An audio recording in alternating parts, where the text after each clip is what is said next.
Mister सेठ को सभी हिंदुस्तानी चीज़ों से नफरत थी और उनकी सुंदरी पत्नी गोदावरी को सभी विदेशी चीज़ों से चीड़। मगर धैर्य और विनय भारत की देवियों का आभूषण है। गोदावरी दिल पर हजार जब्र करके पति की लाई हुई विदेशी चीज़ों का व्यवहार करती थी। हालांकि भीतर ही भीतर उसका हृदय अपनी परवशता पर रोता था।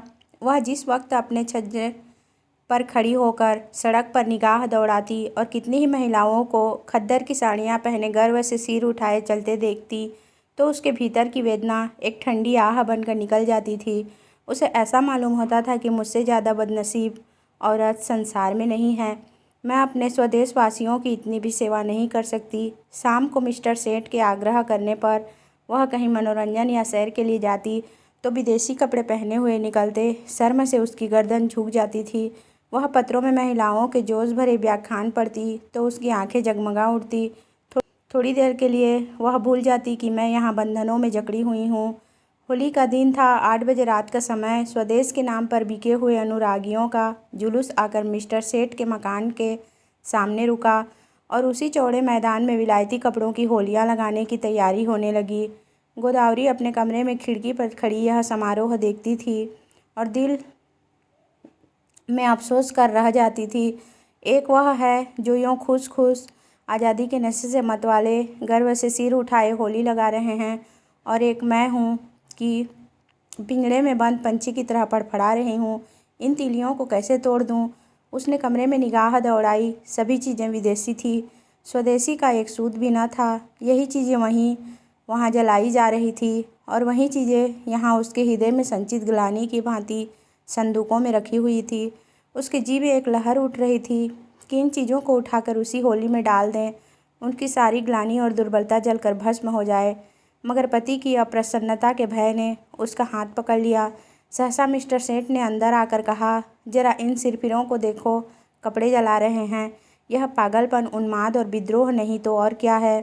किसी ने सच कहा है, हिंदुस्तानियों को न अक्ल आई है न आएगी। कोई कल भी तो सीधी नहीं। गोदावरी ने कहा, तुम भी हिंदुस्तानी हो? सेठ ने गर्म होकर कहा, हाँ, लेकिन मुझे इसका हमेशा खेद रहता है कि ऐसे अभागे देश में क्यों पैदा हुआ। मैं नहीं चाहता कि कोई मुझे हिंदुस्तानी कहे या समझे। कम से कम मैंने आचार व्यवहार, वेशभूषा, रीति नीति, कर्म वचन में कोई ऐसी बात नहीं रखी जिससे हमें हिंदुस्तानी होने का कलंक लगाए। पूछिए, जब हमें 8 आने गज में बढ़िया कपड़ा मिलता है तो हम क्यों मोटा टाट खरीदें? इस विषय में हर एक को पूरी स्वाधीनता होनी चाहिए। न जाने क्यों गवर्नमेंट ने इन दुष्टों को यहाँ जमा होने दिया। अगर मेरे हाथ में अधिकार होता तो सबों को जहन्नुम रसीद कर देता, तब आटे दाल का भाव मालूम होता। गोदावरी ने अपने शब्दों में तीक्ष्ण तिरस्कार भर के कहा, तुम्हें अपने भाइयों का जरा भी ख्याल नहीं आता? भारत के सिवा और भी कोई देश है जिस पर किसी दूसरी जाति का शासन हो? छोटे छोटे राष्ट्र भी किसी दूसरी जाति के गुलाम बनकर नहीं रहना चाहते। क्या एक हिंदुस्तानी के लिए यह लज्जा की बात नहीं है कि वह अपने थोड़े से फायदे के लिए सरकार का साथ देकर अपने ही भाइयों के साथ अन्याय करे? सेठ ने भौहें चढ़ाकर कहा, मैं इन्हें अपना भाई नहीं समझता। गोदावरी, आखिर तुम्हें सरकार जो वेतन देती है वह इन्हीं की जेब से तो आता है। सेठ, मुझे इससे क्या कोई मतलब नहीं कि मेरा वेतन किसकी जेब से आता है। मुझे जिसके हाथ से मिलता है वह मेरा स्वामी है। न जाने इन दुष्टों को क्या सनक सवार हुई है। कहते हैं भारत आध्यात्मिक देश है। क्या अध्यात्म का यही आशय है कि परमात्मा के विधानों का विरोध किया जाए? जब यह मालूम है कि परमात्मा की इच्छा के विरुद्ध एक पत्ती भी नहीं हिल सकती, तो यह कैसे मुमकिन है कि यह इतना बड़ा देश परमात्मा की मर्जी के बगैर अंग्रेज़ों के अधीन हो? क्यों इन दीवानों को इतनी अक्ल नहीं आती कि जब तक परमात्मा की इच्छा न होगी कोई अंग्रेज़ों का बाल भी बांका न कर सकेगा? गोदावरी, तो फिर क्यों नौकरी करते हो? परमात्मा की इच्छा होगी तो आप भोजन मिल जाएगा। बीमार होते हो तो क्यों दौड़े वैद्य के घर जाते हो? परमात्मा उन्हीं की मदद करता है जो अपनी मदद आप करते हैं। सेठ बेशक करता है, लेकिन अपने घर में आग लगा देना, घर की चीज़ों को जला देना ऐसा काम है जिन्हें परमात्मा कभी पसंद नहीं कर सकता। गोदावरी, तो यहाँ के लोगों को चुपचाप बैठे रहना चाहिए। सेठ, नहीं, रोना चाहिए। इस तरह रोना चाहिए जैसे बच्चे माता के दूध के लिए रोते हैं। सहसा होली जली। आग की शिखाएँ आसमान से बातें करने लगी, मानो स्वाधीनता की देवी अग्नि वस्त्र धारण किए हुए आकाश के देवताओं से गले मिलने जा रही हो। दीनानाथ ने खिड़की बंद कर दी। उनके लिए यह दृश्य भी असह्य था। गोदावरी इस तरह खड़ी रही जैसे कोई गाय कसाई के खूंटे पर खड़ी हो। उसी वक्त किसी के गाने की आवाज़ आई, वतन की देखिए तकदीर कब बदलती है। गोदावरी के विषाद से भरे हुए हृदय में एक चोट लगी। उसने खिड़की खोल दी और नीचे की तरफ झांका। होली अब भी जल रही थी और एक अंधा लड़का अपनी खंजरी बजाकर गा रहा था, वतन की देखिए तकदीर कब बदलती है। वह खिड़की के सामने पहुंचा तो गोदावरी ने पुकारा, वो अंधे खड़ा रहा। अंधा खड़ा हो गया। गोदावरी ने संदूक खोला। उस पर उसमें उसे एक पैसा मिला। नोट और रुपये थे, मगर अंधे फकीर को नोट या रुपये का तो सवाल ही न था। पैसे अगर 2-4 मिल जाते तो इस वक्त वह ज़रूर दे देती, पर वहाँ एक ही पैसा था, वह भी इतना घिसा हुआ कि कहार बाजार से लौटा लाया था, किसी दुकानदार ने न लिया था। अंधे को वह पैसे देते हुए गोदावरी को शर्म आ रही थी। वह जरा देर तक पैसे को हाथ में लिए संशय में खड़ी रही, तब अंधे को बुलाया और पैसे दे दिया। अंधे ने कहा, माता जी कुछ खाने को दीजिए, आज दिन भर से कुछ नहीं खाया। गोदावरी, दिन भर मांगता है तब भी तुझे खाने को नहीं मिलता। अंधा, क्या करूँ माता, कोई खाने को नहीं देता। गोदावरी, इस पैसे का चबेना लेकर खा ले। अंधा, खा लूँगा माता जी, भगवान आपको खुश रखे, अब यही सोता हूँ। दूसरे दिन प्रातःकाल कांग्रेस की तरफ से एक आम जलसा हुआ। मिस्टर सेठ ने विलायती टूथ पाउडर विलायती ब्रश से दांतों पर मला, विलायती साबुन से नहाया, विलायती चाय विलायती प्यालियों में पी, विलायती बिस्कुट विलायती मक्खन के साथ खाया, विलायती दूध पिया, फिर विलायती सूट धारण करके विलायती सिगार मुंह में दबाकर घर से निकले और अपनी मोटरसाइकिल पर बैठ फ्लावर शो देखने चले। गोदावरी को रात भर नींद नहीं आई थी। दुराशा और पराजय की कठिन यंत्रणा किसी कोड़े की तरह उसके हृदय पर पड़ रही थी। ऐसा मालूम होता था कि उसके कंठ में कोई कड़वी चीज़ अटक गई है। मिस्टर सेठ को अपने प्रभाव में लाने की उसने वह सब योजनाएं की जो एक रमणी कर सकती है, पर उस भले आदमी पर उसके सारे हाव भाव, मृदु मुस्कान और वाणी विलास का कोई असर न हुआ। खुद तो स्वदेशी वस्त्रों के व्यवहार करने पर क्या राजी होते, गोदावरी के लिए एक खद्दर की साड़ी लाने पर भी सहमत न हुए। यहाँ तक कि गोदावरी ने उनसे कभी कोई चीज़ मांगने की कसम खा ली। क्रोध और ग्लानि ने उसकी सद्भावना को इस तरह विकृत कर दिया जैसे कोई मैली वस्तु निर्मल जल को दूषित कर देती है। उसने सोचा, जब यह मेरी इतनी सी बात नहीं मान सकते, तब फिर मैं क्यों इनके इशारे पर चलूं, क्यों इनकी इच्छाओं की नौकरानी बनी रहूं। मैंने इनके हाथ कुछ अपनी आत्मा नहीं बेची है। अगर आज ये चोरी या गबन करें तो क्या मैं सज़ा पाऊंगी? उसकी सज़ा ये खुद झेलेंगे, उसका अपराध उनके ऊपर होगा। इन्हें अपने कर्म और वचन का अख्तियार है, मुझे अपने कर्म और वचन का अख्तियार। यह अपनी सरकार की गुलामी करें, अंग्रेज़ों की चौखट पर नाक रगड़ें, मुझे क्या गरज है कि उसमें उनका सहयोग करूं, जिसमें आत्माभिमान नहीं, जिसमें अपने को स्वार्थ के हाथों बेच दिया, उसके प्रति अगर मेरे मन में भक्ति न हो तो मेरा दोष नहीं। यह नौकर है या गुलाम, नौकरी और गुलामी में अंतर है। नौकर कुछ नियमों के अधीन अपना निर्दिष्ट काम करता है, वह नियत स्वामी और सेवक दोनों ही पर लागू होते हैं।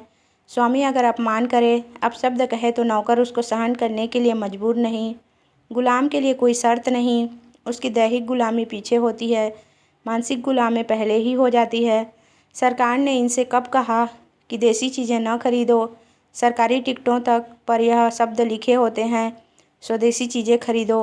इससे विदित है कि सरकार देसी चीज़ों का निषेध नहीं करती, फिर भी यह महाशय सुरखरू बनने की फिक्र में सरकार से भी 2 अंगुल आगे बढ़ना चाहते हैं।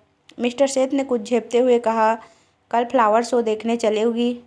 गोदावरी ने विरक्त मन से कहा, नहीं, बहुत अच्छा तमाशा है, मैं कांग्रेस के जलसे में जा रही हूँ। मिस्टर सेठ के ऊपर यदि छत गिर पड़ी होती या उन्होंने बिजली का तार हाथ से पकड़ लिया होता तो भी वह इतने बदहवास न होते। आंखें फाड़कर बोले, तुम कांग्रेस के जलसे में जाओगी? हाँ, ज़रूर जाऊंगी। मैं नहीं चाहता कि तुम वहाँ जाओ। अगर तुम मेरी परवाह नहीं करते तो मेरा धर्म नहीं कि तुम्हारी हर एक आज्ञा का पालन करूं।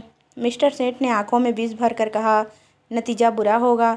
गोदावरी मानो तलवार के सामने छाती खोलकर बोली, इसकी चिंता नहीं, तुम किसी के ईश्वर नहीं। मिस्टर सेठ खूब गर्म पड़े, धमकियाँ दी, आखिर मुंह पर लेट रहे। प्रातःकाल फ्लावर शो जाते समय भी उन्होंने गोदावरी से कुछ न कहा। गोदावरी जिस समय कांग्रेस के जलसे में पहुंची तो कई हजार मर्दों और औरतों का जमाव था। मंत्री ने चंदे की अपील की थी और कुछ लोग चंदा दे रहे थे। गोदावरी उस जगह खड़ी हो गई जहां और स्त्रियां जमा थीं और देखने लगी कि लोग क्या देते हैं। अधिकांश लोग 2-2, 4-4 आने ही दे रहे थे। वहाँ ऐसे धनवान था ही कौन। उसने अपनी जेब टटोली तो 1 रुपया निकला। उसने समझा यह काफ़ी है। इसी इंतजार में थी कि झोली सामने आवे तो उसमें डाल दूं। सहसा वही अंधा लड़का जिसे कि उसने पैसा दिया था न जाने किधर से आ गया और ज्यों ही चंदे की झोली उसके सामने पहुंची उसने उसमें कुछ डाल दिया। सबकी आंखें उसकी तरफ उठ गई। सबको कुतूहल हो रहा था कि अंधे ने क्या दिया। कहीं 1 आधा पैसा मिल गया होगा। दिन भर गला फाड़ता है तब भी तो उस बेचारे को रोटी नहीं मिलती। अगर यही गाना पिसवाज और साज के साथ किसी महफिल में होता तो रुपये बरसते, लेकिन सड़क पर गाने वाले अंधे की कौन परवाह करता है। झोली में पैसा डालकर अंधा वहाँ से चल दिया और कुछ दूर जाकर गाने लगा, वतन की देखिए तकदीर कब बदलती है। सभापति ने कहा, मित्रों देखिए, यह वह पैसा है जो एक गरीब अंधा लड़का इस झोली में डाल गया है। मेरी आंखों में इस पैसे एक पैसे की कीमत किसी अमीर के 1000 रुपये से कम नहीं। शायद यही इस गरीब की सारी विसात होगी। जब ऐसे गरीबों की सहानुभूति हमारे साथ है तो मुझे सत्य की विजय में कोई संदेह नहीं मालूम होता। हमारे यहाँ क्यों इतने फ़कीर दिखाई देते हैं? या तो इसलिए कि समाज में इन्हें कोई काम नहीं मिलता, या दरिद्रता से पैदा हुई बीमारियों के कारण यह अब इस योग्य ही नहीं रह गए कि कुछ काम करें, या भिक्षावृत्ति ने इनमें कोई सामर्थ्य ही नहीं छोड़ी। स्वराज्य के सिवा इन गरीबों का अब उद्धार कौन कर सकता है? देखिए वह गा रहा है, वतन की देखिए तकदीर कब बदलती है। इस पीड़ित हृदय में कितना उत्सर्ग! क्या अब भी कोई संदेह कर सकता है? यह किसकी आवाज़ है? पैसा ऊपर उठाकर आप में कौन इस रत्न को खरीद सकता है? गोदावरी के मन में जिज्ञासा हुई, क्या वह वही पैसा तो नहीं जो रात मैंने उसे दिया था? क्या उसने सचमुच रात को कुछ नहीं खाया? उसने जाकर समीप से पैसे को देखा जो मेज पर रख दिया गया था। उसका हृदय धक से हो गया। यह वही घिसा हुआ पैसा था। उस अंधे की दशा, उसके त्याग का स्मरण करके गोदावरी अनुरक्त हो उठी।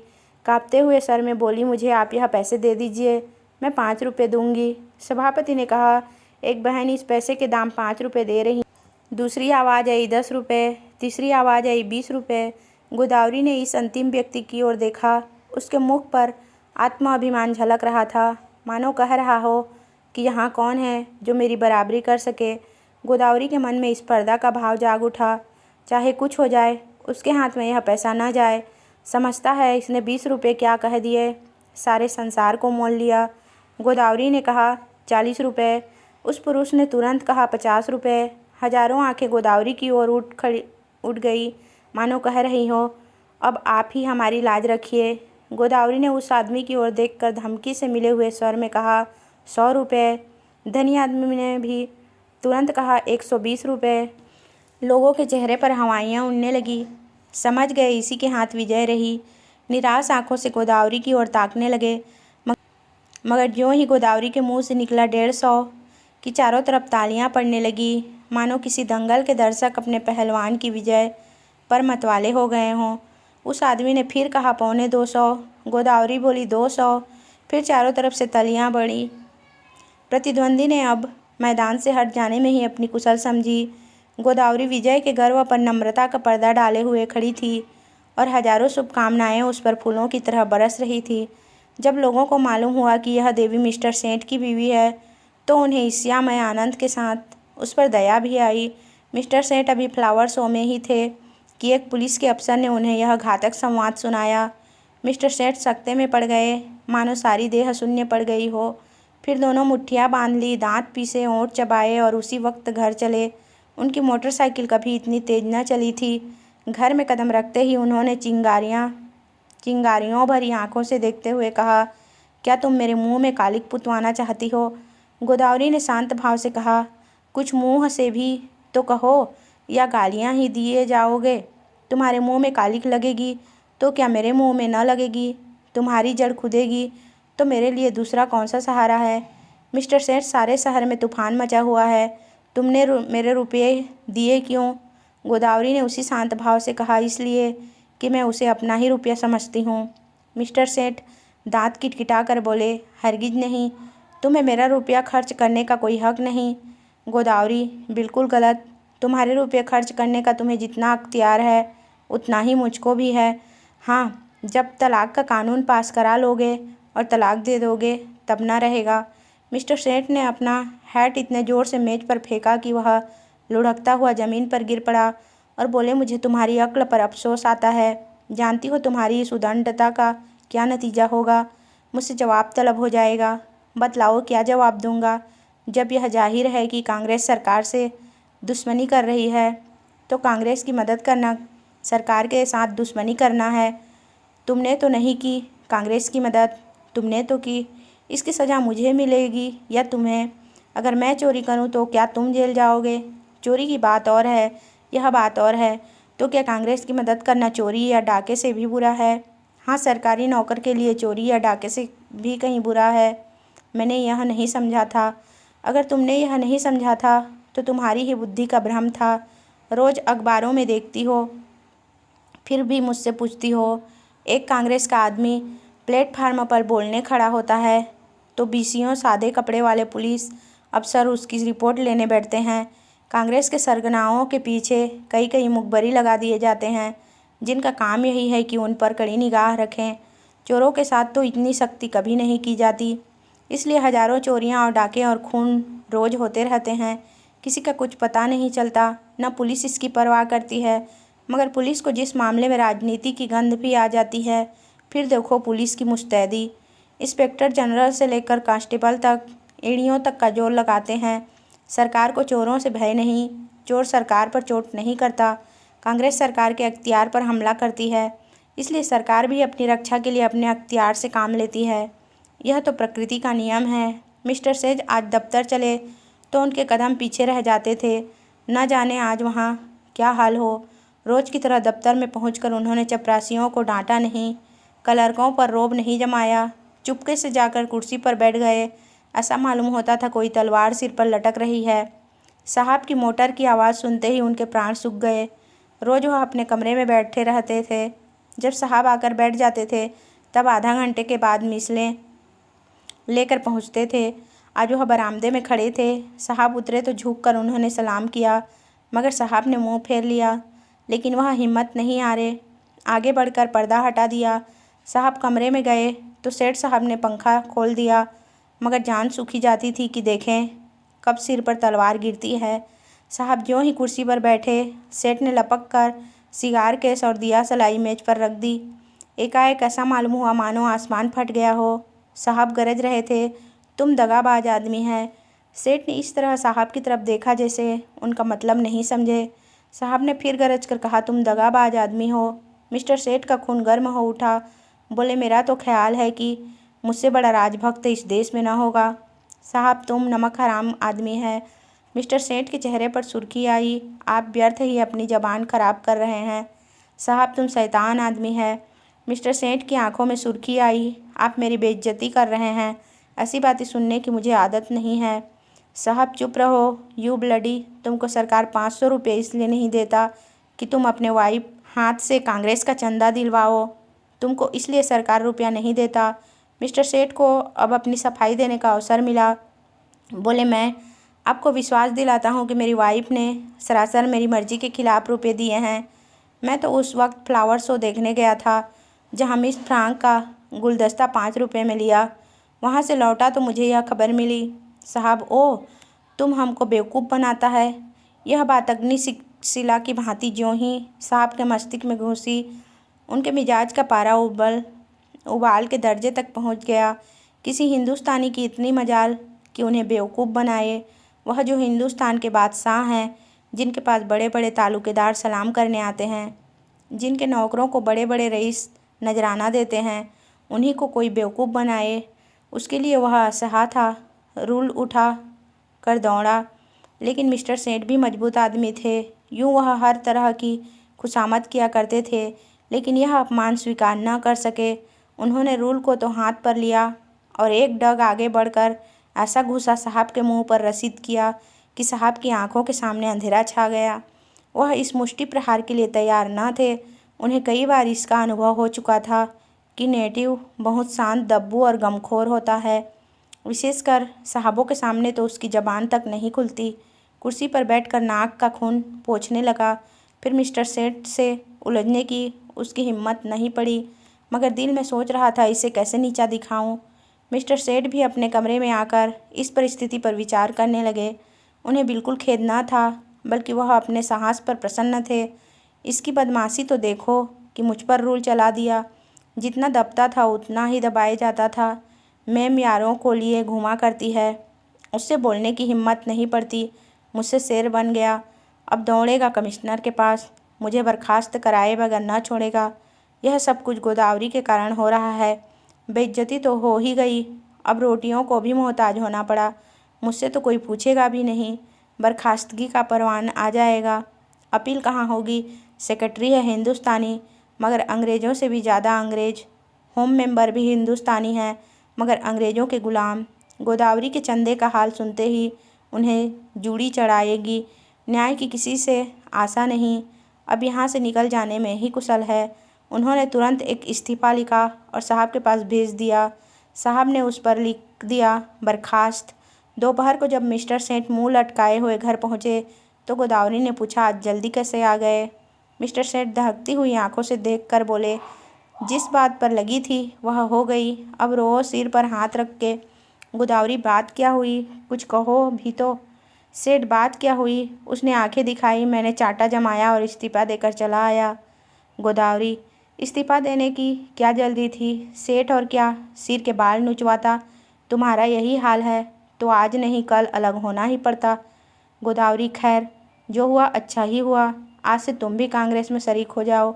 सेठ ने ओठ चबाकर कहा, लजाओगी तो नहीं, ऊपर से घाव पर नमक छिड़कती हो। गोदावरी, लजाऊं क्यों? मैं तो खुश हूँ कि तुम्हारी बेड़ियाँ कट गई। सेठ, आखिर कुछ सोचा है? काम कैसे चलेगा?